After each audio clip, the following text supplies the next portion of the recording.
Hello everybody and welcome. So this is just a quick video about the iPhone 5S. I haven't used iPhone or iOS since back in iOS 6, or even just before, actually only in iOS 5. I only barely used iOS 6 for a period of time. And now right here I have an iPhone 5S running iOS 8. The reason I didn't use iOS was because I went back to Android back then. I've never really enjoyed using iOS. I don't like its closed up nature. I don't like some of the animations.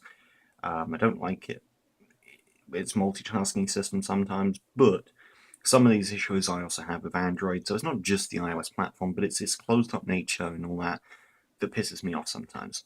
I can't do as much as I can on Android, and that really annoys me sometimes. It may sound like a silly thing, but for me it's something I do use a lot on Android, such as accessing files over my network and other things that I do over my network that I can't do on this because it doesn't have that support. That's more or less the reason why I don't use iOS. But nonetheless, the iPhone itself, if we talk about the actual design, the hardware and such, it's actually really nice. Now, it's small, which is something I also don't like, but then again, I could just go and buy an iPhone 6 or something if I really wanted the bigger size. The iPhone in general is actually a very, very nice phone.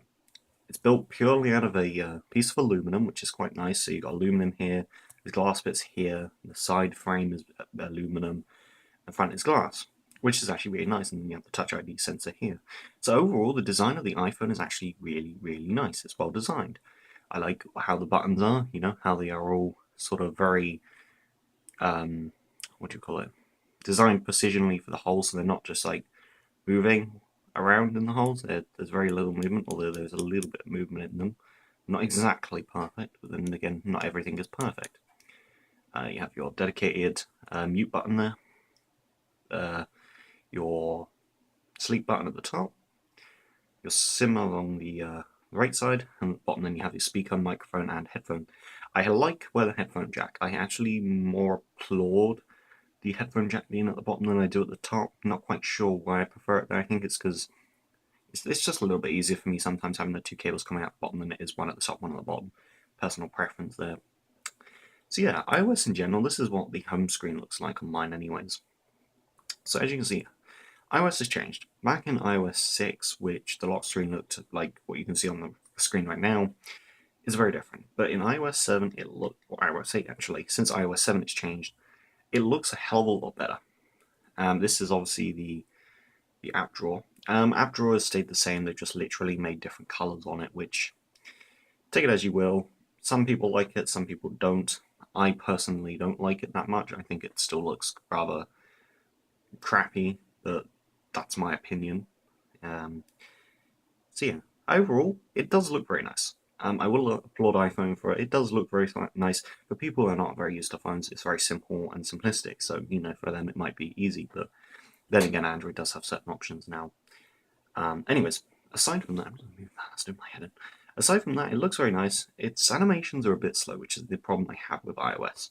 So if I was to click on the clock, there's the animations that happen. Now, I like them because it makes more consistent across the board, but when I'm exiting out of an app, there's like a split-second delay that is really annoying to me. It's the same with the lock screen as well. When I lock the phone and unlock it, you can see there's a split-second delay before I can actually start to use the phone, which really, really annoys me. It's a similar issue that actually happens in Android Ella, or Android 5, or Android Lollipop, whatever you want to call it, when the animations are not as snappy as I would like them to be. However, I can change them on both platforms. Obviously, Android being the better one of the choice, because I can actually just disable the animations, or just speed them up. Whereas this has a slight option to speed the animations up by a little bit, but not by a whole bunch that it makes that much of a difference. There's still that little bit of a delay, which annoys me.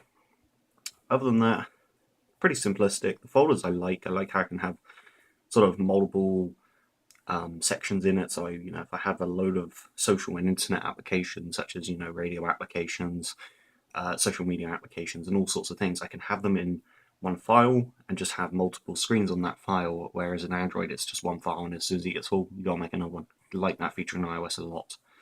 But yeah, overall, It's very fast, very snappy. I have had a few crashes on iOS actually already with the Messenger app. When I've had it open, it just froze up and crashed the phone completely. I've had it going into the Gmail app sometimes. Maybe that's a third party issue though. The calculator's also crashed this phone as well. I don't quite know why it is crashing, but it is doing that and it's very annoying. Um, in all honesty, I've had pretty much no crashes with Android L other than the odd app that was like made for Android 2.3. So could it be a third party issue for the iPhone with certain apps? Yeah. But should it be happening on the iPhone apps? No. That should definitely not be happening. Maybe it's something I've done, maybe it's something I've got installed that's making these problems, but it should not be happening nonetheless. But other than that, I am liking it. So the camera on the iPhone isn't brilliant. Now, a lot of people applaud the camera on the iPhone, but I don't. It looks quite noisy in a lot of locations, whereas my Nexus 5, which, to be honest, hasn't got the best camera, let's be serious, isn't. My Nexus 5, now whether this could be down to iOS or something, on my Nexus 5 obviously, I don't know. But this has a very big struggle in low light situations where it's very, very noisy, and it's very annoying. Very annoying. And I hate it, and I don't really like using my iPhone for that purpose. I would prefer using my Nexus 5 for that, but that's just personal preference. But I don't think the camera is really up to snuff as much as I think it is. It does produce some really nice colors, not the brilliant of the camera though. Overall though, the iPhone is a very nice piece of hardware. I do like it a lot. I probably am not going to keep this because honestly, I don't find it that much of a good experience I thought I was going to have. It has improved, don't get me wrong. Since the last time I used iOS, back in iOS 6 barely, it wasn't as great as I thought it was. This was on an iPhone 4S, granted, but even then, it still was annoying for me to use it. I still got some of the same opinions of it's still sort of sluggish sometimes with this animation, some of the problems I have with the iOS in my iPhone 4 when I was using it, and oh, overall battery life hasn't been great. Anyways, there will be a full review, there will be music tests on this thing, there will be all that stuff coming through soon. For now, I just thought I'd bring my personal opinion on the iPhone 5S. Overall, I do like it. I'm not going to keep it because it's not as brilliant as I thought it was going to be.